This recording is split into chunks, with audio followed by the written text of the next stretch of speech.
सचिन पायलट का तलाक चर्चा का विषय बन रहा है। निजी विषय है, नितांत निजी, चर्चा का विषय नहीं बनना चाहिए। लेकिन यह खबर जो आई वो सचिन पायलट के नामांकन के वक्त दाखिल किए गई डिटेल में ही सामने आई है।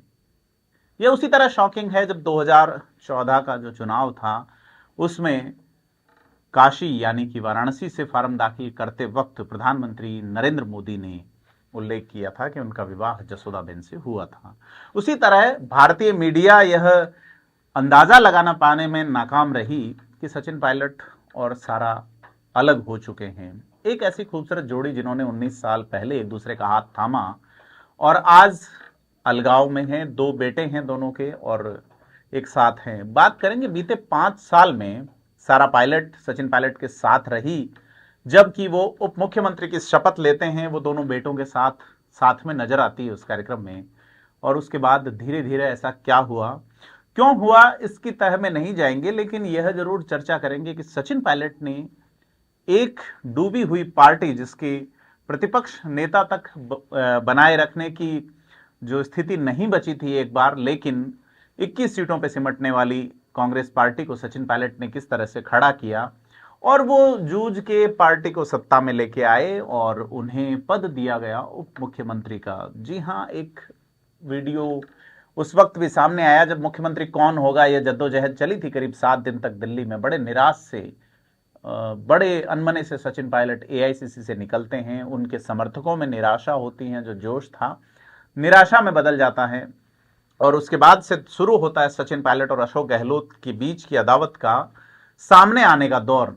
2020 तक छोटी मोटी खटपट चलती है। कभी सचिन पायलट को एक गेट से आने देने के मामले में जो मुख्यमंत्री का अमला है वो अड़ जाता है कि किस तरह से सचिन पायलट इस गेट से नहीं आएंगे।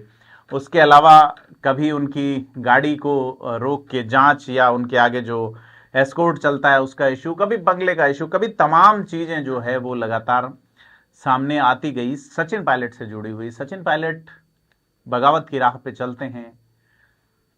2020 में मानेसर चले जाते हैं। घटनाक्रम आपको सारों को पता है। उसके बाद नाकारा निकम्मा जैसे शब्द आते हैं। उसके बाद फिर समझाइश होती है, सचिन पायलट लौटते हैं, फ्लोर टेस्ट होता है। उसके बाद पार्टी जो है उसको बचाए रखने के लिए राज्यसभा चुनावों का इशू हो या कोई और, सचिन पायलट हर बार साथ खड़े रहते हैं। लेकिन लोगों को पता नहीं था कि व्यक्ति भीतर से कितना परेशान है, पारिवारिक स्तर पे क्या चल रहा है। और जब कुछ चीजें और ठीक होने लगी तो फिर 25 सितंबर की घटना होती है। उसके बाद एक बयान आता है जिसमें सचिन पायलट को गद्दार कहा जाता है मुख्यमंत्री अशोक गहलोत द्वारा नेशनल टेलीविजन पे।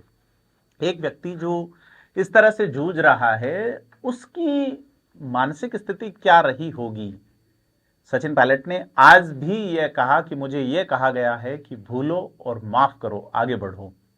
सचिन पायलट कह रहे हैं कि मैं आगे बढ़ चुका हूं। लेकिन ये आगे बढ़ा हुआ व्यक्ति जो कि इस तरह से पारिवारिक टूटन देख के आया है, छिटकते हुए अपने साथियों को देखा है कि किस तरह से पद की या पावर की प्रत्याशा में, लालसा में एक एक करके छोड़ के चले गए।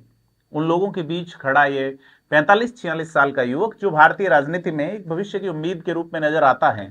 क्या भविष्य होगा कांग्रेस का, जबकि मुख्यमंत्री अशोक गहलोत ने अपने राइवल को निपटाने में इतना समय कभी नहीं लिया। लेकिन सचिन पायलट आज भी डटे हुए खड़े हैं, एक बड़ी भीड़ उनके साथ हैं। ऐसे में उनके जो पारिवारिक टूटन यानी कि उनके तलाक की खबर आती है तो उनके जो समर्थक हैं उनका मायूस होना बनता है।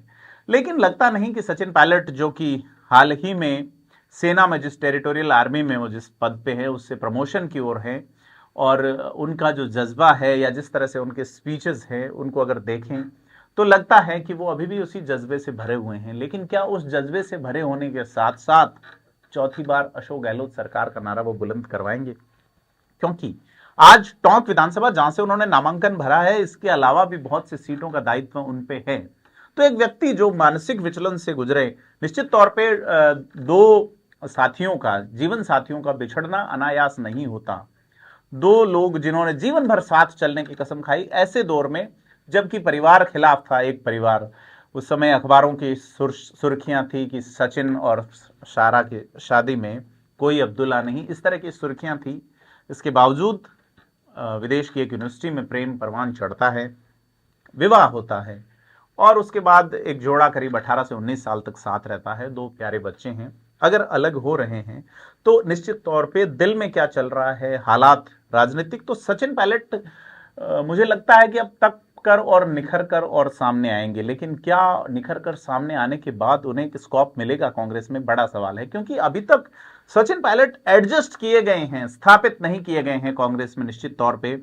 और टोंक के चुनाव में उन्हें जिस तरह से आज भीड़ थी, जिस तरह से कई नेता वहां पहुंचे, ऐसे जो कि छिटक के दूर चले गए थे। भले अगर रघु शर्मा का नाम लिया जाए तो अतिशयोक्ति नहीं होगी, क्योंकि रघु शर्मा जो कि केकड़ी में अलग थलग थे, उन्हें सचिन पायलट ने ही वापस हाथ पकड़ के आगे बढ़ाया। 2017-18 में जब चुनाव हुआ अजमेर लोकसभा का, तो रघु शर्मा को लोकसभा पहुंचाने में सचिन पायलट ही की भूमिका थी कि उन्होंने किस तरह से रघु शर्मा का कद मजबूत किया, बाद में उन्हें मंत्री बनवाया। लेकिन जब बात आई साथ देने की तो रघु शर्मा साथ नहीं थे। आज रघु शर्मा वापस साथ आए। सचिन पायलट ने यह कहा है कि भूलो और माफ करो के लिए कहा गया है और उस राह पे अडिग हैं। देखना यह है कि सचिन पायलट, जिनकी एक बड़ी फैन फॉलोइंग है, पूरे राजस्थान में उनकी एक टीम रही है जो कि निराशा में या पद की चाह में छूटती छिटकती चली गई।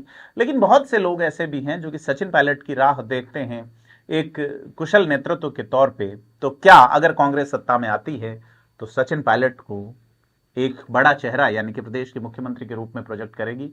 सवाल हम आप ही पर छोड़ते हैं और आपसे अपील करते हैं कि व्यक्तिगत जो इशू है वो कभी भी मीम थीम इनका विषय नहीं बनना चाहिए। उनका जो तलाक है वो बिल्कुल नितांत निजी विषय है। साथ चलना या नहीं चलना निजी विषय होता है। तो कई लोग जो धर्म से संबंधित या निजी स्तर पर टिप्पणियां कर रहे हैं वो उचित नहीं है और उसकी निंदा की जानी चाहिए। आपसे अपील है कि आपने अगर अभी तक थिंक 360 को सब्सक्राइब नहीं किया तो सब्सक्राइब जरूर करें।